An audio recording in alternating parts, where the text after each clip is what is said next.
நம்முடைய மாநிலத்தை பொறுத்த வரைக்கும் விவசாயிகள் 60% பேர் இருக்கிறாங்க. விவசாயத்தை நம்பி இருக்கின்ற மக்கள் 60% பேர், 40% பேர் தொழிலை நம்பி இருக்கின்றாங்க. இந்த 60% மக்களும் அவள் இரவென்றும் பகலென்றும் வெயிலும் மழையும் பொருட்படுத்தாமல் ரத்தத்தை வேர்வையாக மண்ணிலே சிந்து உழைத்து பிழைக்கக்கூடியவர்கள் இந்த 60% மக்கள். நீங்க டெல்டா மாவட்டம் போயிருந்தேன், அங்க குருவை சாகுபடி, அந்த சாகுபடி செய்த அந்த விவசாயிகள் அவருடைய அறுவடை செஞ்சு அந்த நெல்மணிகள்லாம் மூட்டை பிடித்து அங்கே நேரடி கொள்முதலத்தில் வந்து திறந்த வெளியில் அடுக்கி வச்சிருந்தாங்க.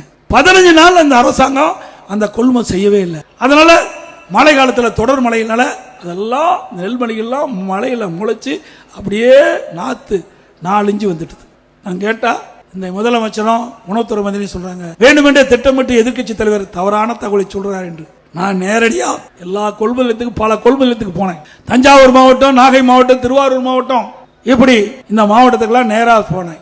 மயிலாடுதுறை வரைக்கும் போனேன். திருவாரூர்ல இருந்து தஞ்சாவூர், திருவாரூர், நாகப்பட்டினம், மயிலாடுதுறை 4 மாவட்டத்தில் இருக்கின்ற நேரடி கொள்முதலுக்கு சென்று அங்க என்ன நிலைமைன்னு விவசாயிட்டு கேட்டு இருந்தேன். அப்போ விவசாயிகள் கண்ணீர் மல்க சொன்னாங்க, நாங்க 1 ஏக்கருக்கு 35,000 ரூபாய் செலவு செஞ்சு பயிர் நடவு செஞ்சு அறுவடை செஞ்சு கொண்டு வந்த நெல்லை முறையா கொள்முதல் செய்யல, இங்க நெல்லெல்லாம் முளைச்சு போச்சு. இன்னைக்கு தொடர் மழையில் காரணமாக நெல்லு குவியலா குவிச்சு வச்சிருக்கிறோம், அந்த நெல்லெல்லாம் அவிஞ்சு போச்சுன்னு எடுத்து காட்டினாங்க.